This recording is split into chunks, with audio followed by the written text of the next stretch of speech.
capítulo 6 de Miqueias. Miqueias está lá no finalzinho do Antigo Testamento, lá nos profetas chamados profetas menores, depois do livro de Jonas. Miqueias capítulo. Eu quero aqui dar as boas-vindas ao primeiro grupo do nosso CCM, curso de capacitação ministerial, e missões. É um curso de 4 meses, com a mensalidade de R$80, onde essa mensalidade é revertida 100% para o departamento de missões, para auxiliar como fonte de auxílio para os nossos missionários.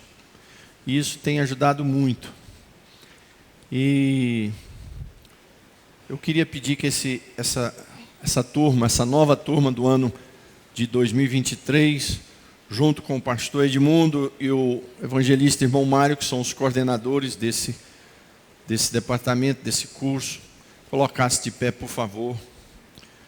São irmãos e irmãs vindo de congregações e também da matriz, pessoas com sede de aprender um pouco mais da palavra de Deus.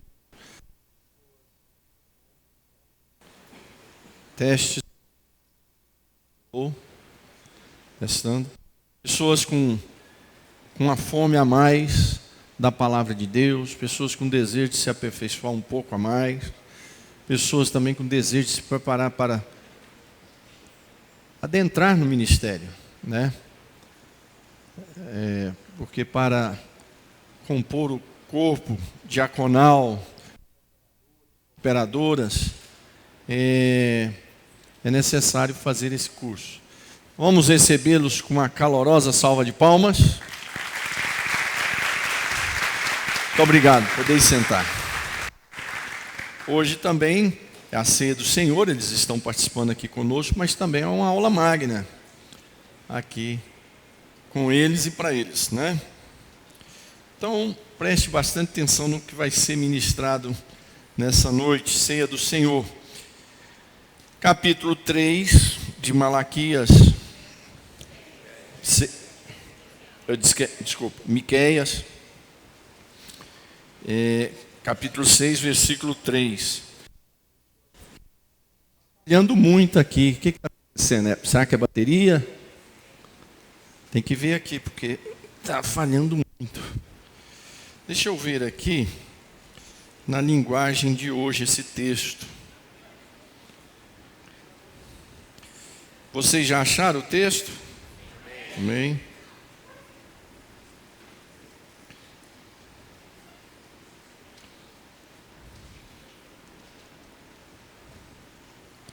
Deixa eu ver a versão aqui, linguagem de hoje. Vamos ler esse texto. Vamos juntos? Olha só, preste atenção nessa leitura.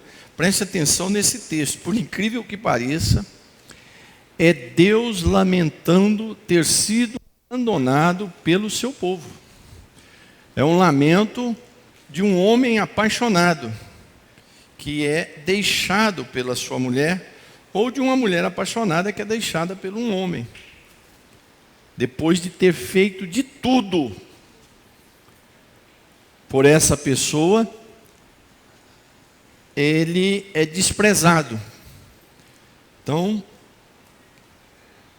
vamos à leitura. 1, 2, 3. Ó povo meu, que te tenho feito, e em que te enfadei, testifica contra mim. Então, no outro linguajar, meu povo, o que eu fiz para vocês? Por que vocês se cansaram de mim? Fale alguma coisa que eu fiz de errado contra vocês. Seria mais ou menos isso. Vamos ver na linguagem de hoje o que diz. O Senhor diz: meu povo, o que foi que eu fiz de errado Isso aqui quem está falando é Deus. Meu povo, o que foi que eu fiz de errado? Será que eu exigi demais de vocês? Respondam. Esse clamor terrível é um clamor de Deus para com o seu povo Israel. Eu estou terminando a minha 42ª leitura da Bíblia e passei por esse texto. E esse texto eu nunca tinha observado ele, porque a palavra de Deus, Deus tem o seu momento, a sua hora de falar conosco em cada texto. Às vezes num texto só, ele vai falar várias vezes, de várias formas. E agora esses dias, nessa lua de mel que eu estava com a Maria Cláudia, eu lendo a palavra de Deus, e eu me deparei com esse texto e me assustei muito. Porque quando eu estava fazendo essa leitura, eu não estava fazendo para preparar um sermão. Era uma leitura devocional minha.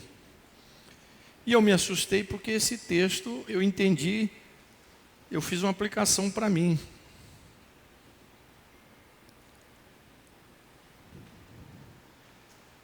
Da gente poder se cansar de Deus.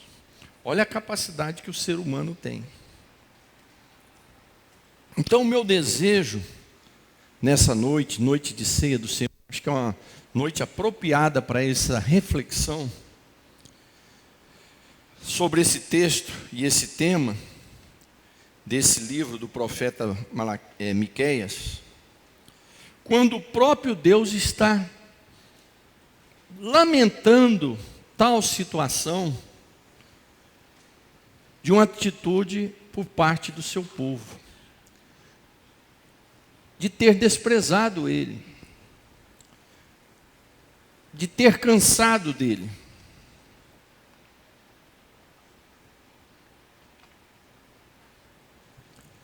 E esse povo é um povo de Israel.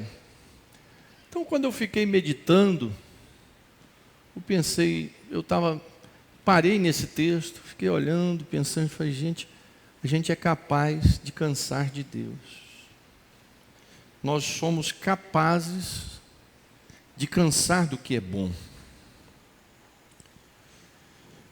Um homem é capaz de cansar de um lar em que a mulher cuida dele, em que ele tem os seus filhos, em que ele tem uma cama limpa, em que é uma casa de refúgio para ele. Tem homens que se cansam, tem mulheres que se cansam, tem filhos que se cansam dos seus pais. Então vamos primeiro fazer uma reflexão, depois a gente volta nessa aplicação para nós hoje. Miqueias, para nós entendermos por que Deus disse esse texto tão duro, tão triste. Irmãos, imagina o nosso Deus que criou os céus e a terra, sentado no seu trono de glória, revestido de majestade e poder. Enquanto que a ciência não sabe o início e o fim do universo, então pela ciência é taxado de infinito, porque não sabe onde está o início e o fim. Enquanto a ciência não dá conta de descobrir a profundidade e os mistérios do oceano, para Deus nada disso é mistério. Deus sabe aonde está o início do universo e aonde está o fim, porque foi Ele que fez. O mistério para a ciência, para nós, da profundidade dos mares, dos oceanos, para Deus não tem nenhum, porque foi Ele que fez. O mistério das criaturas no oceano, para Ele não é nenhum mistério, porque Ele dá uma desses animais, né? E esse Deus, assentado em poder e glória, Ele faz uma lamentação muito triste Deus está chorando, Deus está lamentando o abandono do seu povo. E Ele está questionando: meu povo, o que eu fiz de errado? Me fala, me ajuda. Será que eu exigi demais de vocês? Respondam. Que eu posso melhorar. O que eu posso fazer? Então, para nós entendermos esse texto, precisamos entender o contexto, o pano de fundo, o contexto histórico, social e político de Miqueias. Miqueias, ele é citado no livro de Jeremias, no capítulo 26, verso 6. Jeremias cita Miqueias e as suas profecias no seu livro, porque Jeremias vem um pouco depois. Mas Jeremias relembra as profecias. Olha, tudo isso que está acontecendo foi profetizado pelo profeta Miqueias. Então vejam a autoridade desse livro. Ele é citado por um outro profeta. Igual Pedro cita Paulo. Igual Paulo, nas suas cartas, cita profetas. Igual os evangelhos, cita texto. Me dê um outro.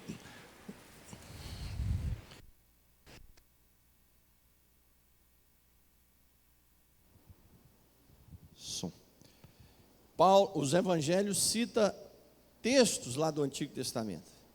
Jeremias cita Miqueias. Então, se Jeremias citou Miqueias, Miqueias antecede. Se antecede, qual é a data mais ou menos? A data é mais ou menos entre 742 e 680 a.C. Para você situar um pouquinho mais, Miqueias viu a queda de Samaria, apesar que Miqueias era profeta do sul, e a sua profecia é tanto para Samaria como para Jerusalém, ou seja, tanto para Israel como para Judá, porque o reino tinha se dividido em dois. Miqueias, ele profetizou que eles iam cair, e Miqueias viu a destruição de Samaria pelos assírios. Quando a Assíria veio, no ano de 722, e destruiu por completo Samaria. E não só Samaria, todo o norte, todo Israel, as 10 tribos foram levadas cativas. É importante você entender esse fundo aqui, esse pano de fundo, porque senão você não entende o versículo e não vai entender também a aplicação.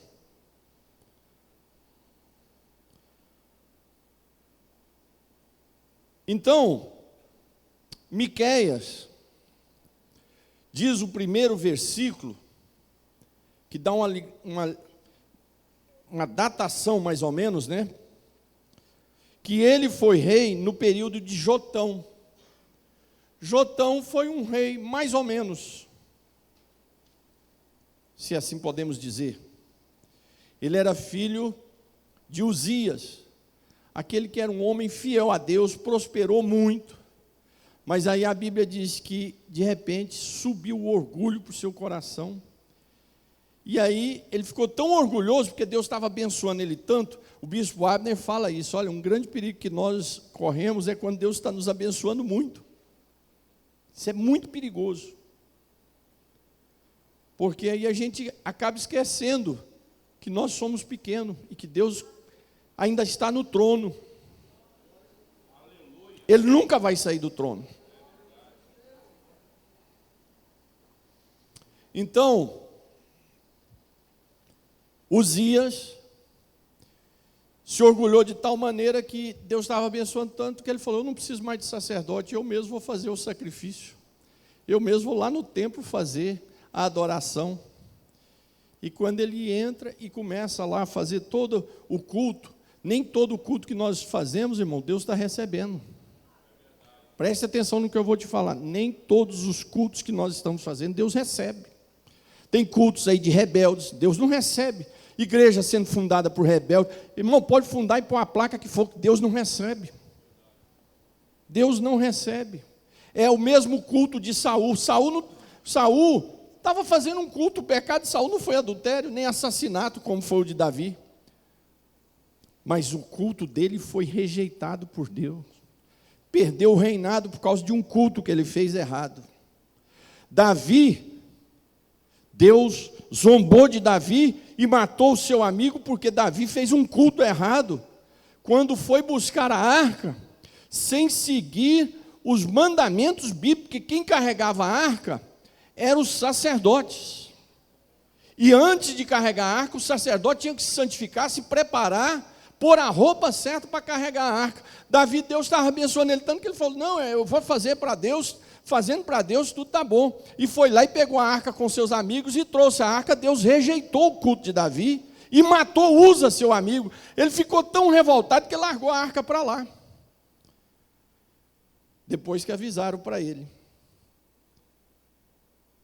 que você fez o culto errado, quem tem que trazer a arca é os sacerdotes. Você é rei, Deus tem promessa com você, você é ungido, mas você é rei. O sacerdote é sacerdote. Então aí eu já dei 3 exemplos: Davi, Saul e Uzias. Culto errado, estava fazendo culto a Deus, mas não era aceito. Aí os sacerdotes chegaram, reuniram em volta dele e disseram, rei, o que o senhor está fazendo? Esse culto aqui não lhe é permitido.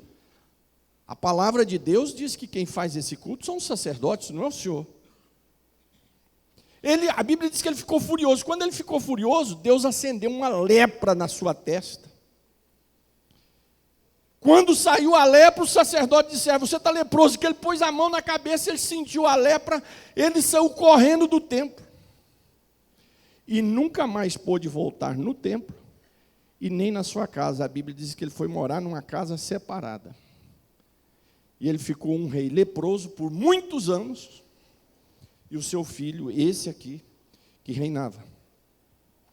Só que depois de Jotão veio um, que era filho de Jotão e neto de Uzias. Esse era um homem ímpio, assim, sem limites. Mas aí, depois dele, veio o seu filho, chamado Ezequias. Esse era crente. Também teve a sua falha lá terrível. O orgulho, né? Mas esse era crente. Ele se arrependeu. Deus prosperou os seus passos.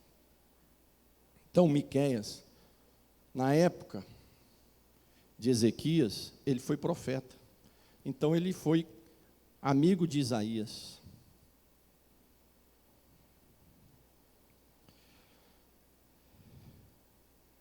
A política em Israel, se eu estou falando para vocês de Uzias, que era crente, mas cometeu esse erro.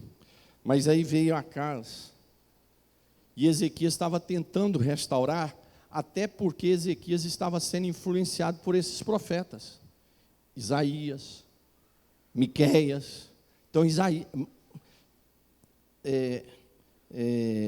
Ezequias partiu para reformar e restaurar Israel, restaurar o culto. Por quê? Porque ele tinha esses profetas profetizando para ele. Mas a política estava lá embaixo, era uma política corrompida. Os ricos abusando dos pobres. Coisa que a gente aqui no Brasil não sabe o que é isso.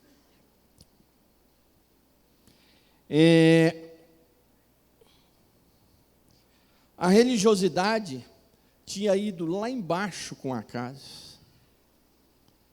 E tinha começado com Uzias, que a partir do momento que um rei quer fazer o culto no lugar do sacerdote,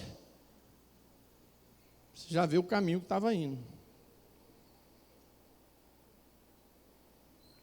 A vida social, havia um desequilíbrio muito grande. Mas, ao mesmo tempo, o povo também queria o pecado. O povo estava sendo explorado, mas o povo queria o pecado.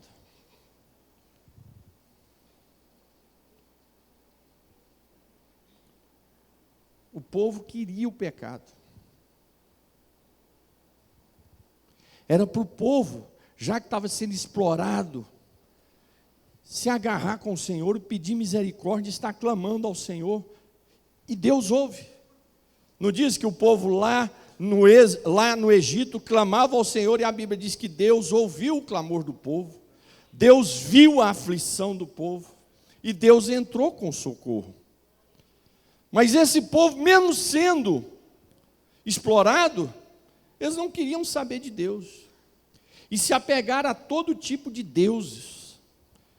Baal, o mais famoso deles, mas se apegaram a idolatria reinava em Israel, a idolatria reinava em Judá, e Ezequias estava ali lutando para uma reforma através da influência dos 2 profetas.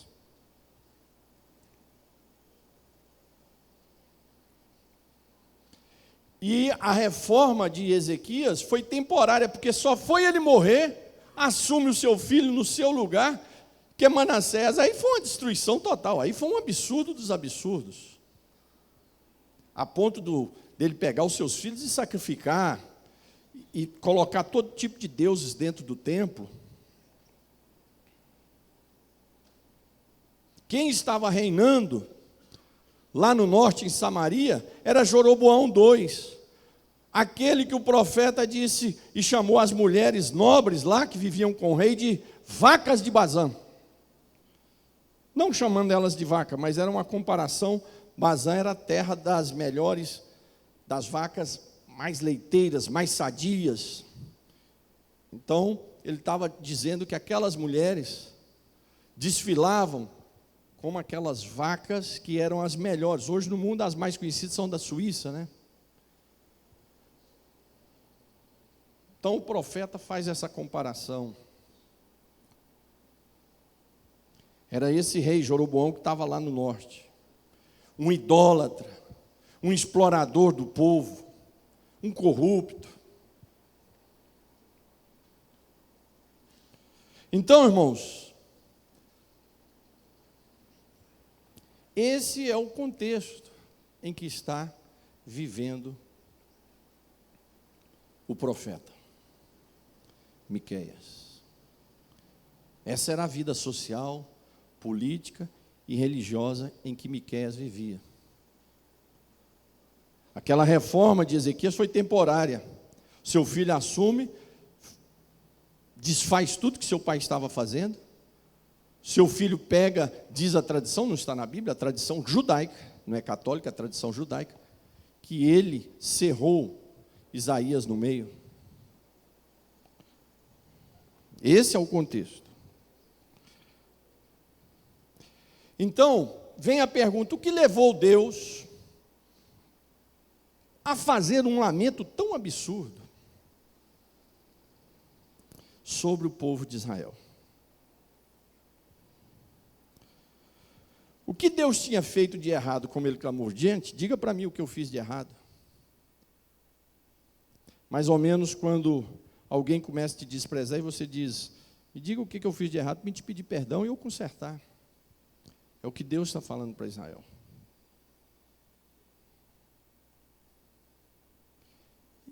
E o que Deus tinha feito por Israel? Vamos lembrar rapidamente?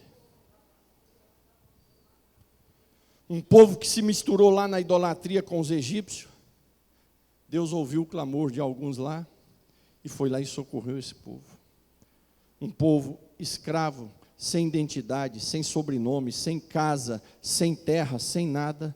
Deus levanta um líder auxiliado por Miriam e Arão, tira esse povo, abre o Mar Vermelho, faz as 10 pragas no Egito, destrói o Egito, envergonha o Egito. O Evangelho, a palavra de Deus, foi tão proclamada no mundo daquela época, que 40 anos depois, Quando eles invadiram Jericó, aquela mulher chamada Raabe disse para os espias: nós sabemos o que o seu Deus fez lá no Egito. Mas isso foi há 40 anos atrás. A gente está lendo a Bíblia, é uma página só. Não, isso, quando ela disse isso, ela estava dizendo de 40 anos atrás. A gente nem, com certeza ela nem era nascida. Mas ela tinha o testemunho, porque aquela destruição, aqueles 10, foi uma briga de Deus com os deuses egípcios, e aquilo se espalhou no mundo. Esse Deus conduziu, deu uma lei diferenciada, formou uma nação, formou um povo, deu uma identidade, preparou esse povo, corrigiu esse povo, deu a terra da promessa para esse povo, deu a eles uma nação, deu reis, deu sacerdotes, deu do bom e do melhor para eles, profetas, para ensinar a eles a palavra de Deus, fez milagres, destruiu nações. A Bíblia diz que as nações, quando Israel passava, temiam. É mais ou menos assim, quando um judeu chegava numa cidade vizinha, eles ficavam morrendo de medo.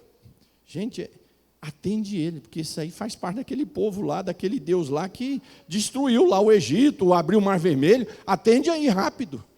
A Bíblia diz que o povo tinha medo. E havia um temor entre as nações, diz a palavra de Deus. Quer dizer, aonde chegava um israelita, as pessoas tremiam. Chegava no hotel, põe no melhor quarto. Chegava no comércio, faz o melhor desconto.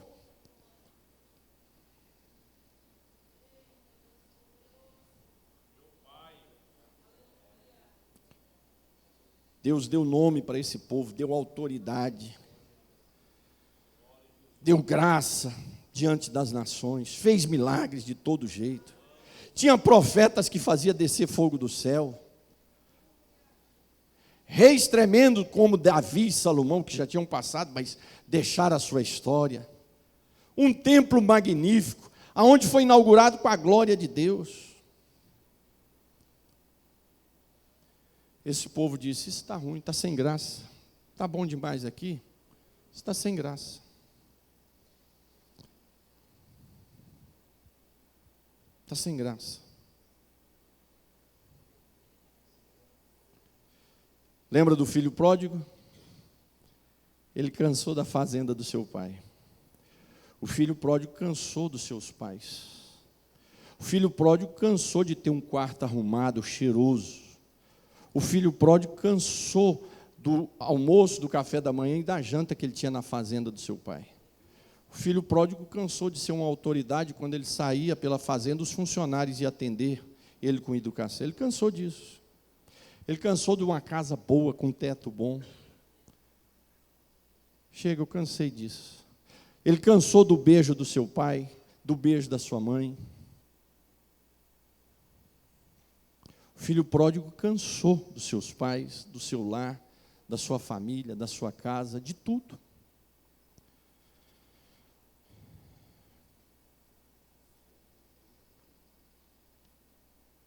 O povo de Israel cansou de Deus. Nós queremos outros deuses. Nós queremos Baal, porque com Baal a gente pode fazer orgias. Nós queremos Azera, porque com Azera o culto tem orgias. Nós queremos os deuses cananeus, nós queremos os deuses da Síria, nós queremos os deuses cananeus, né? Os deuses babilônicos. Por que Deus mandou o povo para a Babilônia e para a Síria? Porque eles adoravam tantos deuses da Babilônia e da Síria, que Deus falou: então vocês vão para lá, para vocês servir a esses deuses.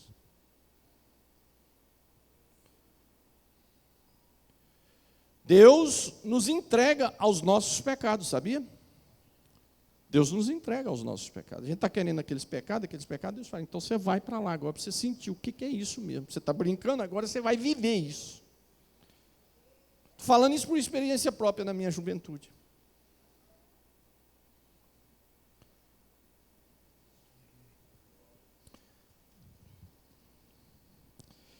Então o que Deus fez por Israel? Fez milagres.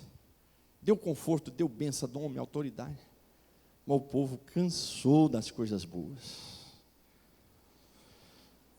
O povo cansou do cheiro de Deus. O povo cansou de ir aos cultos aos sábados. O povo cansou dos sacerdotes. Os sacerdotes cansaram de Deus. Os sacerdotes cansaram do povo de Deus. O povo de Deus cansou dos sacerdotes. Os sacerdotes cansaram do povo de Deus, cansaram do templo. O povo cansou do templo. Vamos a outros deuses. Vamos à idolatria.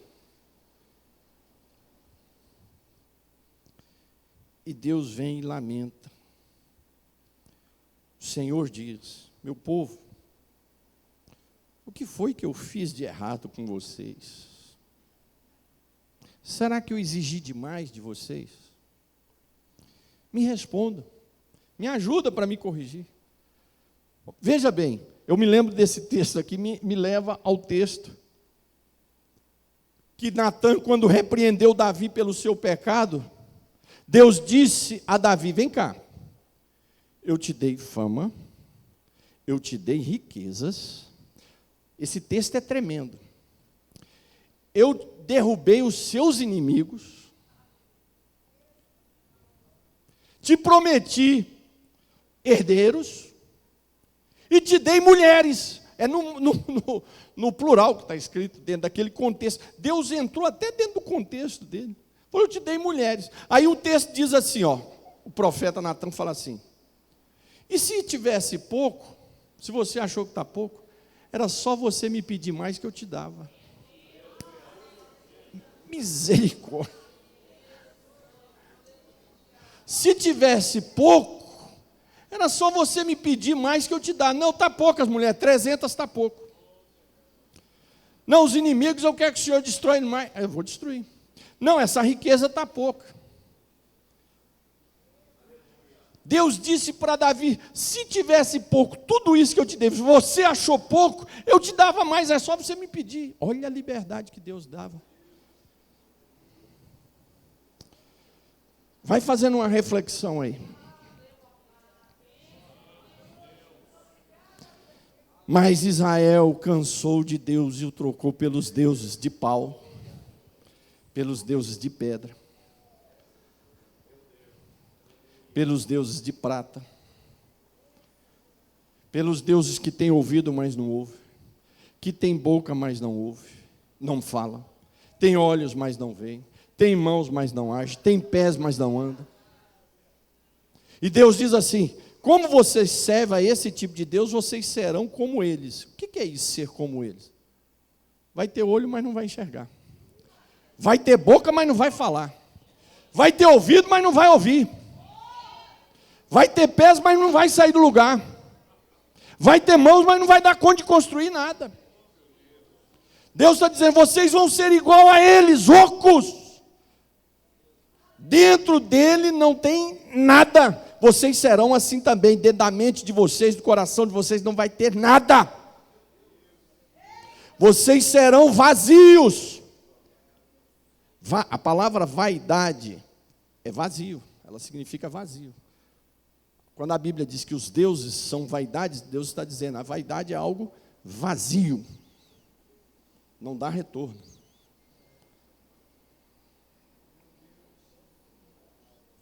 Para concluirmos agora, feita essa reflexão desse texto, dessa passagem, desse momento histórico, da vida do profeta, uma reflexão para a igreja hoje, uma reflexão para mim e para você hoje. Tem gente cansando de Deus. Tem igreja cansado de pastores, tem igreja cansado dos corais. Pastor, mas será? Claro. Por que se inventa tanta liturgia maluca? É porque o povo está cansado da liturgia, tem que ficar mudando. Irmãos, o que vai fazer diferença não é liturgia, é unção. É a unção que faz a diferença. Não é liturgia. E as coisas de Deus estão nas coisas simples.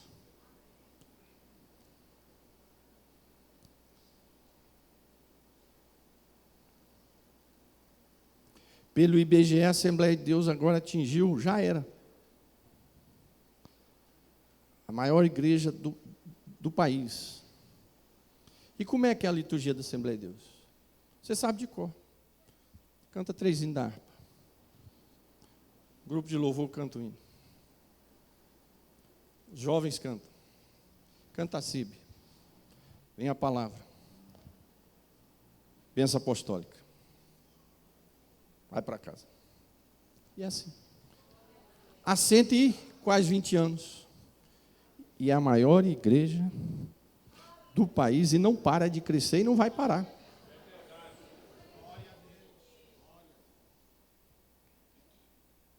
Tem os seus erros? Muitos. Mas está aí. A sua caminhada. Sabe por quê? Porque quando nós começarmos a acreditar que o potencial está em nós, no púlpito, no pastor, acabou a igreja. O potencial de uma igreja está no Senhor Jesus Cristo. O potencial de uma igreja está na dependência da unção, do óleo, do Espírito Santo.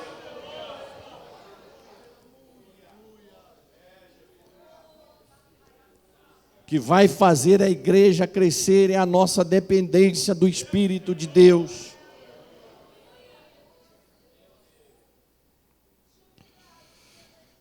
Irmão, será que a igreja não tem cansado do nosso Jesus? O que ele fez na cruz foi pouco.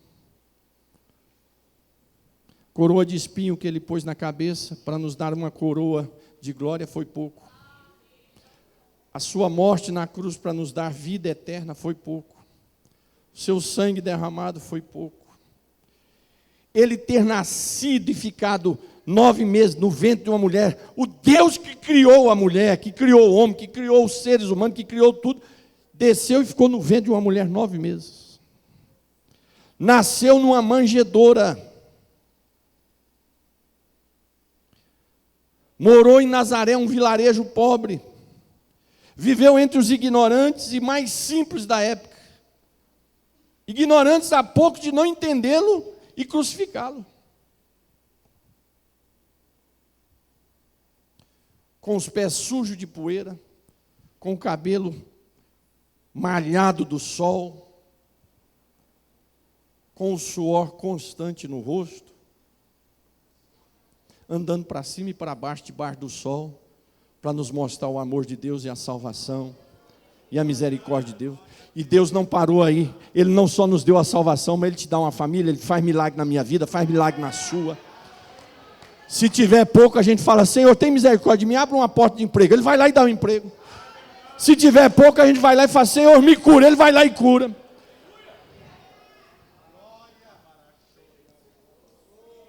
Por que muitas vezes nós cansamos de Deus? A mulher cansa do marido, o marido cansa da mulher, cansa do hálito da mulher, cansa do hálito do marido. Ah, minha mulher não está bonita.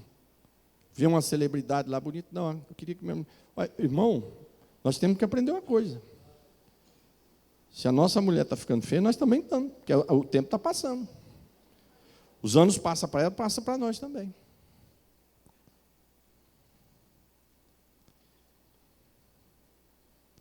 Filhos que cansam dos seus pais. Meus pais são ignorantes. Aqui não tem mais espaço para mim, eu tenho que ir para outro lugar. A igreja é um povo ignorante. Eu fui criado aqui, mas agora eu tenho que voar com os outros. Às vezes não é nem para desviar. Ele acha que agora tem que ir lá para a igreja da Barra. É incrível que nós descemos nas águas aqui, uma médica, que todo domingo está aqui com ela e o esposo dela aqui, ele sai lá do posto 8 da Barra para vir assistir o culto aqui. Mas tem crente que nasceu aqui que acha que isso aqui é pouco. Não, aqui é lugar de pé rapado, eu cresci, eu tenho que voar mais alto. É incrível o ser humano, irmão. Nem Freud explica, já dizia aquela frase popular. Pais que cansam de filhos. Filhos que cansam dos pais. Crentes que cansam da igreja. Pastores que cansam dos crentes.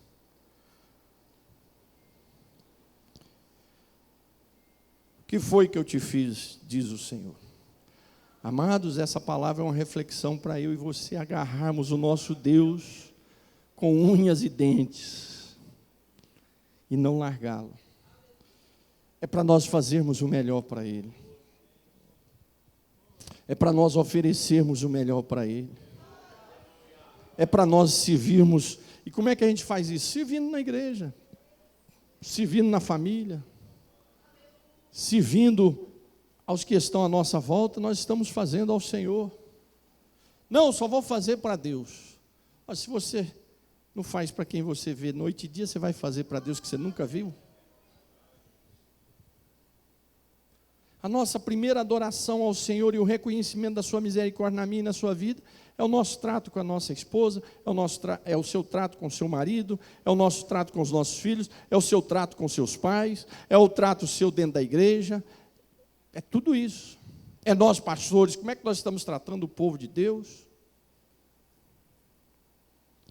Essa é uma reflexão que tem que ser feita. Será que o Senhor não está dizendo para mim e para você: meu povo, o que foi que eu fiz de errado? Por que você está me servindo desse jeito? Por que temos desprezado muitas vezes o Senhor? Por que cansamos da nossa igreja? Por que cansamos da família de Deus?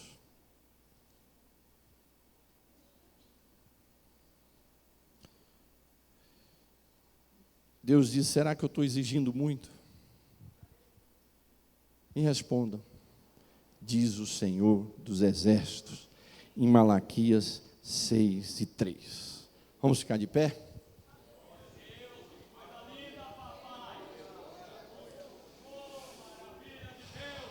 Ah, Deus.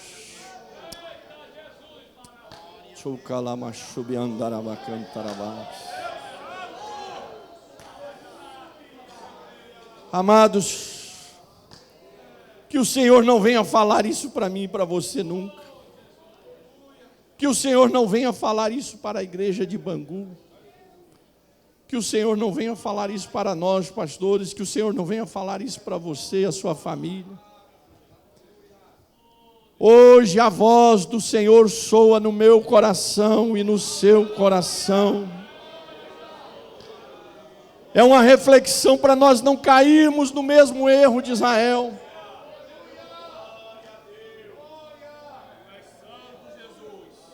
Lá no Novo Testamento a Bíblia diz que a passagem do povo e a destruição do povo de Israel no deserto é um exemplo para nós. Então textos lá do Antigo Testamento é um exemplo para mim e para você aplicarmos na nossa vida.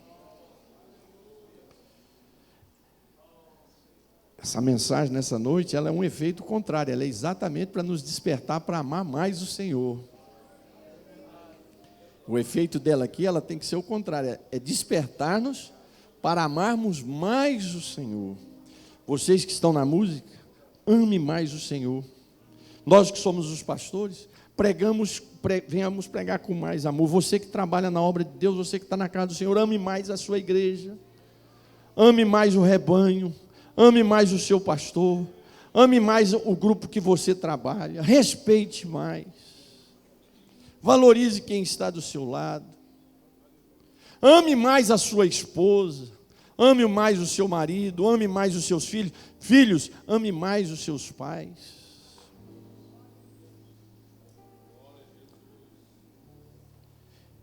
Essa palavra é essa reflexão para nós amarmos o Senhor. Curvemos a nossa cabeça. Senhor Jesus.